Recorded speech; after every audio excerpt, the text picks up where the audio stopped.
everybody, welcome to my channel. I'm Kendall the Model Scholar, where we're talking about all things model and scholar. Today I have a good topic for you, but before I get to that, as I said in a previous episode, I'm going to be highlighting some of my favorite Black businesses because we all need to buy Black. So this is another great company. It's a husband and wife team. Their company is called Brand Ave Clothing.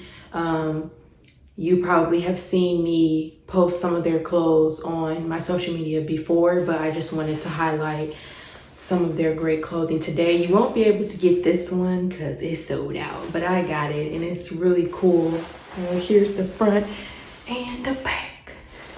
And I'm gonna take it off because it's hot.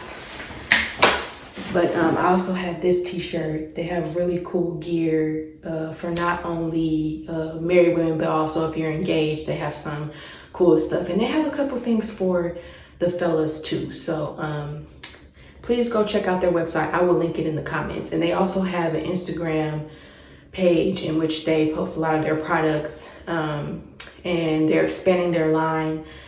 They have bags now. So yeah, this is a great company, Brand Ave Clothing. Love all their stuff, some really cool stuff for all of you wives out there or future wives. So yes, today's topic, I'm going to be talking about what it's like to apply to a doctoral program.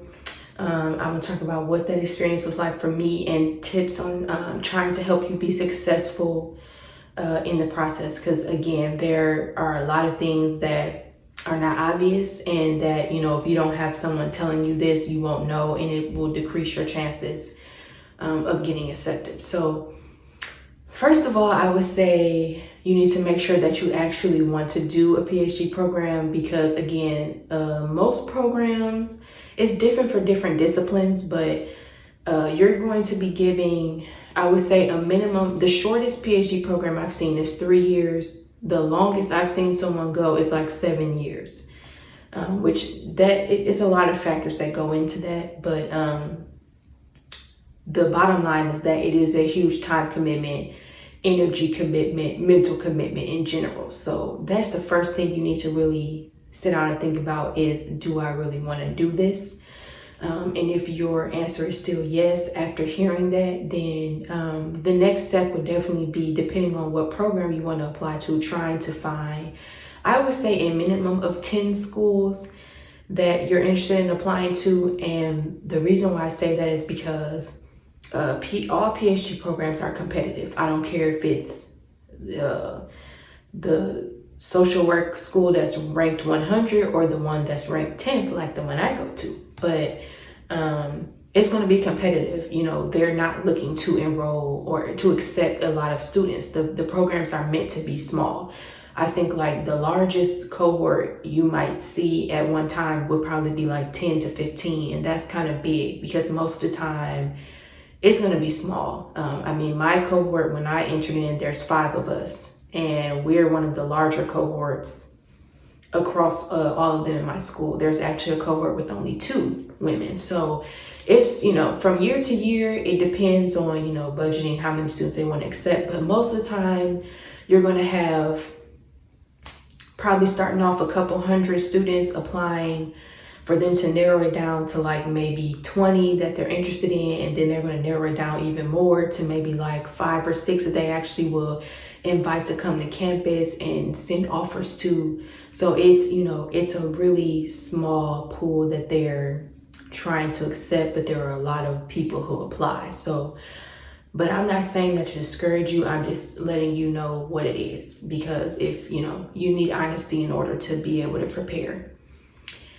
The other thing is, for me, when I completed my MSW, as many of you know, if you have an MSW or you're in a program, you know that the GRE test was waived for me. But then in order to apply to PhD programs, I had to have a GRE score. So that was kind of the first step. One of the first steps in my process was preparing for that test. I actually just got an old GRE book from the library, and I studied every day for like 8 months, because I'm not a strong standardized test taker. Everybody's situation is different, but I had to study for about 8 months, and it paid off because I actually did way better than I thought I was gonna do. But I would say don't let that test overwhelm you. You can do it.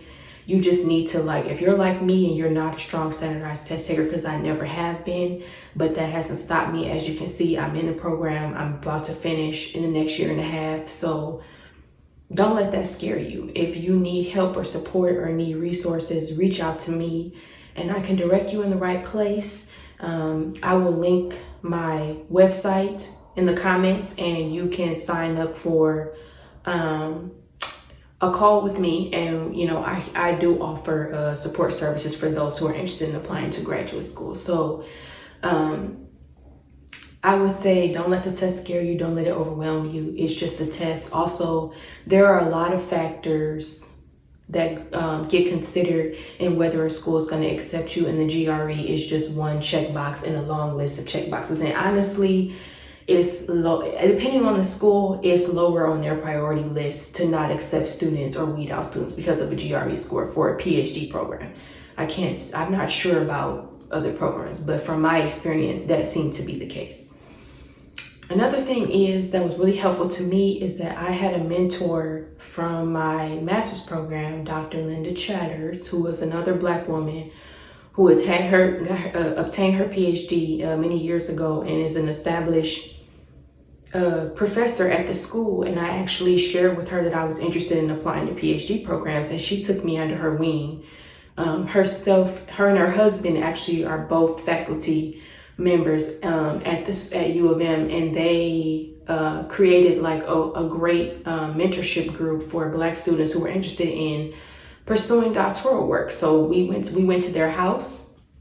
They invited us to their home, and we had a session, and basically there were some of us who were applying to programs, some who were already accepted into doctoral programs across U of M. And then we had one woman who was actually going on the job market and applying for faculty positions. So they mentor all of us through the application process. And that looked like a lot of different things. She gave me pointers and tips on what to expect, what to do and what not to do.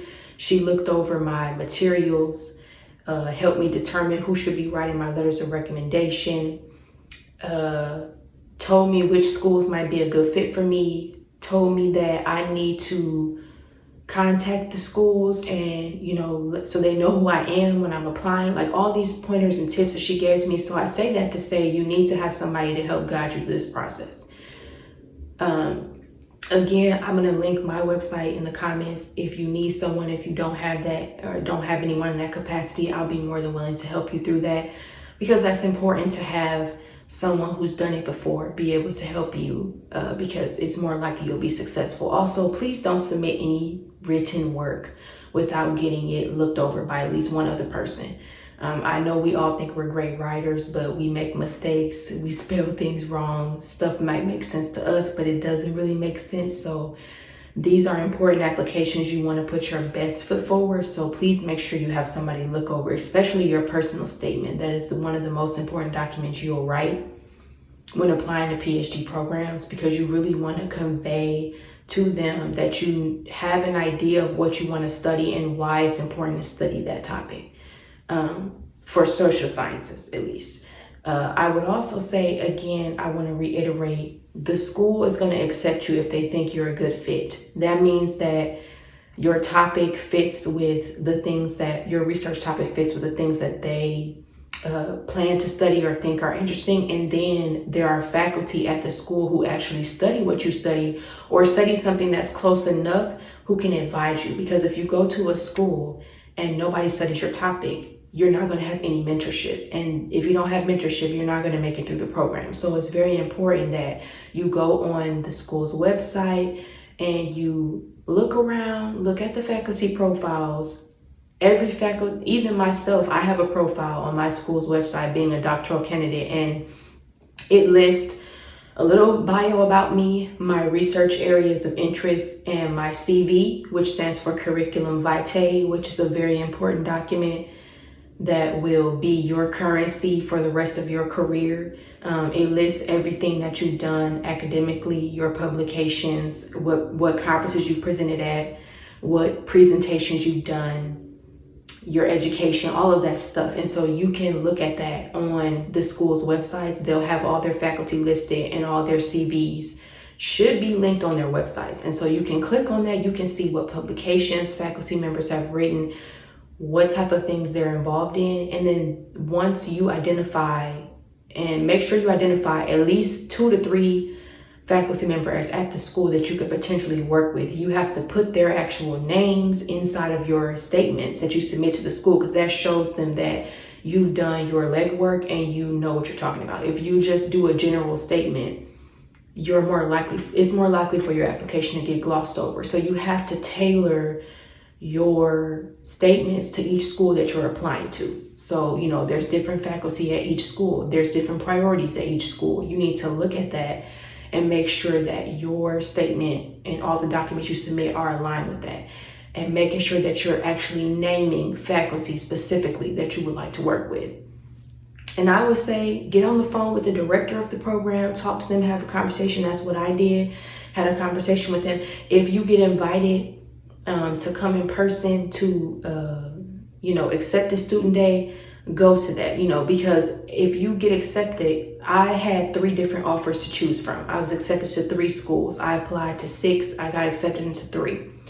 So I visited 2 out of I visited all 3 schools. I take that back. I visited all 3 schools. And that was really key and crucial in my final decision making, because once you go there, it's a lot different from just talking to people on the phone or reading stuff on a website. So it's very important to, if you get accepted, go visit these schools. With COVID, that might look a little different. You may not be able to visit in person, but if you can, I would say visit. I know when I was visiting, if money is an issue for you, the schools oftentimes will offer to pay for your flight at least, or help you with food while you're there. So you really would only have to worry about housing. If you know someone in the area you're visiting, you could try to stay with them. But again, with COVID, that might look a little different. But go visit these schools, or do a virtual tour, or do something to try to get a feel, actually talk to people and see actual physical people there, because you're going to be spending the next, 5 maybe plus years of your life in this city, in this institution. So you want to make sure that it's actually a good fit. So those are some of my tips for what the process is like, and some of the things that you need to consider when applying to social science PhD doctoral programs in the United States. And thanks so much for listening. I hope that you really got something out of this session. If you have any additional questions, or again want to link up with me, I do offer services for those who are interested in applying to both master's and PhD programs, and I will link that in the comments. And don't forget to subscribe. Please subscribe. If you like what you heard today, share this video, encourage other people to subscribe. And thanks so much for stopping by.